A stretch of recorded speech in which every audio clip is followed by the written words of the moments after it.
Japeth. Hang on. I don't know what happened. Oh, we're live now. Okay, so talk about everything going crazy. In the middle of that, I was rushing over because the sink tap was going through. We've got the plumber here sorting out the toilet, and now the bloody fire alarm smoke sensor up the top there just bit. So I just had to rush open the window because there's funny gases around because they're doing things in there. And then Jane didn't realise I was live and came in. And so, hello everybody. It's 1 minute past 1. Yes, it's coming off. It's just started. Anyway, we don't have our rib fixed. We do have a boat, and I was laughing at White Shadow's current tweet. You want to read it? He swears and then says, "This is a long leg." Tapio came back up and said to tack or not to tack, because I think they should have tacked. White Shadow just came up behind them and is now ripping up towards the finish. And anyway, they might have just tacked. I'm not sure. We'll have a look in the tracker in a minute. Oh, jeepers, you're kidding me. Outlaw is parked out there. You may have seen him on the live webcam. If you haven't yet, it's a bit of fun to watch them. They're moving the camera as Outlaw's going up towards the finish in the Solent or whatever, Solent. It's all looking quite interesting. So I think we'll go straight to it. Anyway, the ETA we'll go through in a sec, but I think it's going to be a little bit later, but the breeze is just filling in now, and they've started to move again. I think I'm going to have to unplug our smoke detector in a minute. It depends how fast it starts squawking. Anyway, we're on the tracker, and the first thing I sort of looking down here, Explorer, just as we switched on, and thought, oh, at least they've got a bit of breeze coming. And then it's just really confusing. If you look at all of this, it's just a mess. There's systems all over the place and nothing with any real definition. I mean, we've got a high pressure system up the top here. There's just a lot of strange centers around the bottom here.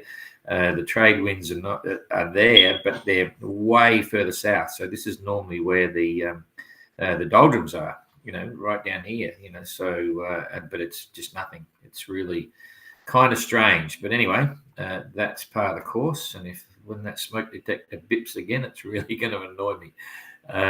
So now we will start to pick it up here. And I'll just quickly show you. You can see that Outlaw's got no wind there, but it is just coming. So we'll review that at the very end and give you the latest ETA. So Triana has tacked, which is a good thing, but Galliana with Secure is still carrying on. So that's interesting. White Shadow passed behind Galliana by about maybe 10 miles or something. I didn't do an exact measurement, but they just sailed straight behind them. And now you can see Galliano was doing really well. Now they're 829 miles behind to the finish, and White Shadow's only 715 miles. So it's definitely the losing tack coming down here because you're sailing quite away from the mark. But anyway, you got to climb to weather somehow. I'll keep going. I forget about that bit. So starting right at the end here, I haven't even listened to Mark's SoundCloud yesterday. I've been a bit busy, and I'll sit down later on and have a listen. But apparently it's interesting, to say the least. So there is a SoundCloud explanation from Mark on Explorer as to why they're closer to America than they are to Africa. And the good news is they're actually heading towards the finish line at 4 knots. So at 4 knots, they've got 2,265 to go. So normally that's 2.5 weeks. So 14, 15, 16, 17 days, 18 days or something. So let's just say I'm just keep thinking in my head 8th or 9th of May. And apparently all's happening fine on board. There's apparently no crew mutiny. So that's kind of fun. Now, Sterner is on their way doing 6.6 knots. Breeze is just swinging around, but it looks pretty solid. Probably 28, gusting 35, 38, something like that. And so they're heading due north, not able to make the finish yet, but they're bound to hook around later on. But we'll look at the weather in a sec. Okay, Galliana, 6.6 knots in the wrong direction. They've done minus 78 nautical miles, so they're sailing away from the mark. It's like when I saw both of them heading down here and White Shadow go behind, I thought, oh, here's a little mini Mark Sinclair scenario where you sometimes get a bit confused. But anyway, because you can see here now, Triana's right there. Triana's doing 6.6. They did minus 61 miles, but their course is 15 to 15 true. Okay, so that's 90 degrees off, 90 degrees, no, 100 degrees off Galliana, so she could tack, and that is absolutely the winning tack there, because you're sailing generally towards the finish. Here you're sailing away from the mark. It's always a rule of thumb. If you're America's Cup, you'd never be there. You'd just keep short tacking and hope the wind change. But you got to do it somehow, and they're doing pretty well. They're all happy, and so it goes. White Shadow, 5.9 knots, sailing 21 degrees true, or closer to 22 degrees true, and did 136 miles in the last 24 hours. So the quicker these guys get up in this direction, the quicker they'll get towards the finish. Evrika's doing pretty well. This is kind of interesting because it looks as if, when you look at that, they're going right into the wind, which isn't the case. Maybe it was just an average situation. Once they tacked, they might have rolled around. I'm not sure. Doing 4.2 knots and 103 nautical miles in the last 24 hours. So that's pretty cool. Before we get on to Outlaw, we'll just roll this weather through for the next 2 days and see. I'm going to slide it through because I think the internet's still a little bit slow. There's day one. Okay, day one, you can see here, it's still for Evrika, it's coming right from where they want to go. White Shadow will probably continue on in this leg and be getting a little bit closer, sailing up towards the lack of breeze. Triana can hold that leg with that wind, and as soon as Galliana with secure tacks, they'll do the same thing, and they'll probably do 120 mile day maybe. So that's plenty. So they'll still be in it. They'll probably maybe 150 mile day. So they'll still be down in this area here before at the end of 24 hours. Certainly Evrika's to leeward. Triana's on a higher windward position. They're upwind a bit more, so that's a plus. And I feel Galliano is bound to attack very soon. Okay, Sterner heading up here into a quiet patch, and then we'll see what happens when we roll through the next 24 hours. There they are. Okay, it's actually coming from an easterly. That's not so bad because they'll be able to, when they're on starboard tack, they'll be able to hook around a little bit. That may work out all right, because they were going to be here after 24 hours. Then it's going from the east. They should be able to start heading towards, is that land end? Oh, going great. So I forget now. My geography lesson is, anyway, for the southwestern tip of UK. And now the bloody smoke detectors are speeding up. So, and Sterner will have a good following breeze, keep it going, and Explorer's just in no man's land. They'll just be fluffing around with not much wind, but it's coming on the nose again. Fancy that.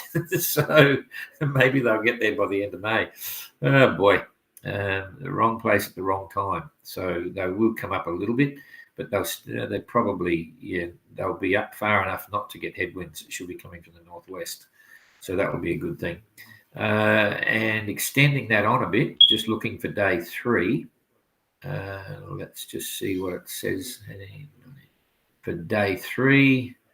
Okay, there it is, day 3. Still headwinds for the other guys, so we'll roll that through. And day 4 is still headwinds. So they're going to be struggling, climbing all the way up to the finish. Okay, so that's enough of that. Let's have a look at what's going on here with Outlaw.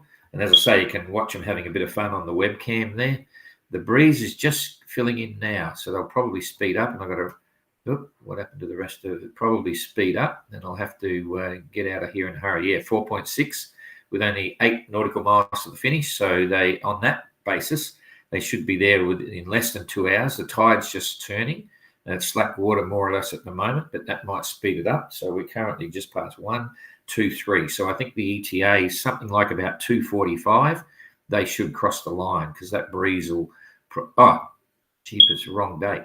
Okay. I thought it was a bit solid. Too quick. I just slid the date back to real time now. Okay.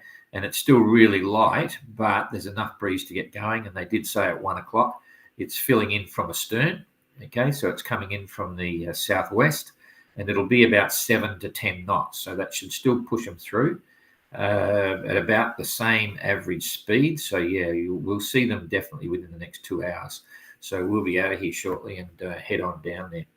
In terms of let's just look at IRC for this one. We'll see what they're doing. I'm going to hold off on all the others now out of respect. We don't talk about the IRC until the boats are actually in. But for this leg here, Outlaw is going to end up around about 43 days, so they'll be on 6. And Evrika is going to be about Evrika, still showing quicker than the others. So 49 days, 6th, 7th. You're probably not going to see much change there, except for White Shadow, Triana, and Galliana. That's still all up for grabs, and it'll move around a bit. So let's wait and see. Okay, so that's it. I'll just quickly come back and say g'day here and see who's there. So a bit of a quick one. It could be, but there's some gases going around here. I just saw Ada's thing. It's just started. The first ping came just as I was about to turn it on, and there's been some funny stuff with all the plumbing work that's going on. That might be it, but it could be the battery, but who knows? We'll sort that. So hi Rob, Christine, g'day. Ocean Globe Race from Galliana with secure. To tack or not to tack? Any angry orcas on the right, centre on the left, wind exactly on the nose for the 7th day as the high is escorting us into cows. Yeah, it's really sad for this group. If they'd have got normal weather, or average weather, I should say, it might have been a big difference to the story. Jane, you didn't have to repost that disgusting post with the swear word from White Shadow, but I'm not going to repeat it. That's a bloody long leg. Yes. Nice to see explorers decided to join us. True. That's from Kathleen. Morning. Did you burn your toast this morning, Don? No. It's amazing. Everything happened at once. Just as I turned it on, it started the live. Anyway, afternoon. Paul doesn't breakfast in the UK. Look, I do have Kipling's. I've got 3 boxes up there, but I haven't had any today. I had crumpets. Aldi price matching crumpets from Sainsbury's, which cost 45p. Cost nothing. Anything Aldi price break, cheapest. Beeping is probably battery running out. Yeah, I know. Please replace the battery. I'm not going to place it now. You all can go take a walk. I got to let it beep away. I might leave this live on for the next hour so you can all count the beeps. Anyway, but yes, we will have a look at that in a minute. And lost connection. No, another Adelaide stalker follower. G'day, Jeff. Yeah, good on you. Just saw the live stream from the lighthouse. Yeah, it's pretty cool, eh? From the lighthouse, it's quite fun to see him coming in live. Yes, Ada, it's probably the empty battery, but we'll have to have a look. Might end up out the windows. We had one the other night. Jane was cooking, and all of a sudden the alarm's off, and Jane cooks with high heat Chinese. And I thought, jeepers, Jane. I came in and there wasn't much smoke, but I thought, it's happening. It was so loud, but it was actually the one in the bedroom, which was actually falling off the mount. And so it was going off because it was falling off the mountain. It really is quite a nice place we're staying in, by the way. It's not a dump.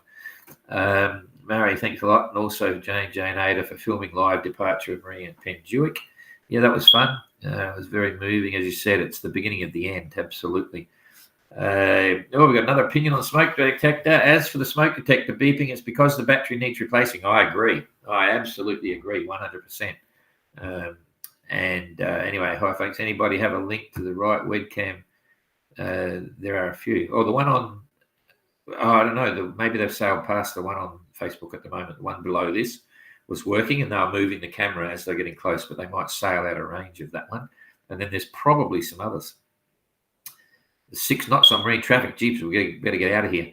I guess the river's back to working. No, it's not, but the Island Yacht Club here, who are our sort of hosts, the squadron, the Royal Yacht Squadron is managing the finishing line for us, which was really great. And showers and everything are happening at the Island Yacht Club, and it's, that's a bit of a base. And they've got a rib there, so we've sorted out that boat with them, which is great. I think I've done it all now.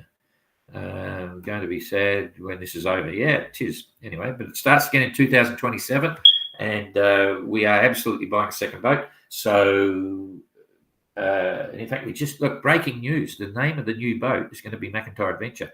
Surprise, surprise. Anyway, stand by. So the first two entrants in the next OGR will be Explorer and McIntyre Adventure. Anyway, that's another story. Thanks for trying to find the right cam. Okay, I'm going to be sad when this is over. You mean the beeping on the fire detector thing? Yeah, the smoke alarm. All right, that's it. Thanks for that. We're going to start getting organised to get down to the boat, and we'll see you out there in an hour and a half or something like that. So we'll see you later. Thank you.